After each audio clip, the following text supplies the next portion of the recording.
And that is the Voyager, the brand new split keyboard from ZSA. The third keyboard that they've made, third split keyboard that they've made, the ergonomic being one, Moonlander, and now the Voyager. I love the naming, I have to say. But aside from the naming, this keyboard is different to the other two in one specific way. It is very, very compact. It's very portable, and its sole purpose is for you to take it with you everywhere. Whether it's working at home, putting it in your bag, and then taking it out to work in the office. Some of you may know what that is. But that's right. This is a short unboxing / impressions video. You've already seen what's in the box. You get the keyboard, which, by the way, just for reference, this is how slim it is. This is 1/2 of the Moonlander, and this is the entirety of the Voyager. 1/2 of the Moonlander. I'll be making a video. Don't you worry about that. But obviously you get the split keyboard. Sorry. Let me do that again so you know what that is. That's how slim this is. It's 16 millimeters in profile. It is absolutely slim. But what I will say is, even though it's slim in profile, it's got a metal backing, and what that means is, well, a couple of cool things. First of all, it still has a bit of weight to it, which means when you put it on the desk, it doesn't move around. And it comes with these really cool magnetic tilters, I'm going to call them. And basically, that's right. Put them on.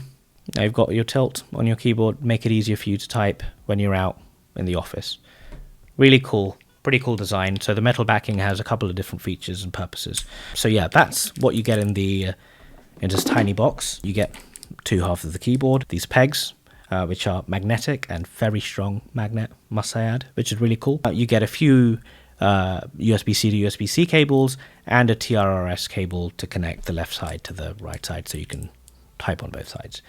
So that's what you get in the keyboard. Now, feature set for this keyboard is pretty much identical to what's already existing on the existing keyboards, like the Moonlander and the ergonomic. So this one is going to glow in the dark, if that matters, which to me sometimes it does, you know. So this is going to glow in the dark. It is columnar. I think I've mentioned that already. Got pretty slim fingers. And what it means is that the ability to get to your 8 will be easier for you because you don't have to actually move your entire hand. So that's pretty cool. They've kept the same feature set on that as per the other keyboards, the split keyboards that they have. So that's great. You can also flash your own layouts onto this, just like you were able to on the previous keyboard using Oryx. So that's another thing that's carried on from the other keyboards as well. And yeah, that's pretty much it. I'm not sure if I've forgotten. Let me have a quick look because I don't want to miss anything out. Yes, it's compact, it's mechanical, low profile, so you can't quite use the same keys that you have on the ergonomic or the Moonlander, but they are hot swappable, so you can buy new switches and then just swap them out if you find them to be too clicky or not clicky enough, which is great. And what else have I missed out here? That's it. Yeah, you get a few extra set of keys. So if you do want to have raised letters, certain letters are raised so that it's easier for you to find your fingers in the flow of typing, then you can do that as well, which is great. So they give you a lot of different things in this small box just to get started. It is a little expensive. I will say it cost me around £289 here in the UK. It's $350 US, $365 US. Sorry for that, I had to just double check. So yeah, pretty expensive, but portable. So that is the Voyager from ZSA. This was an unboxing and a few quick facts about what this keyboard is and what it does. Are you looking forward to my next video? Because I'll be turning this on and giving my first impressions.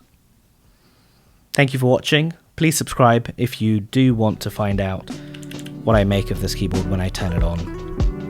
And I'll see you in the next one.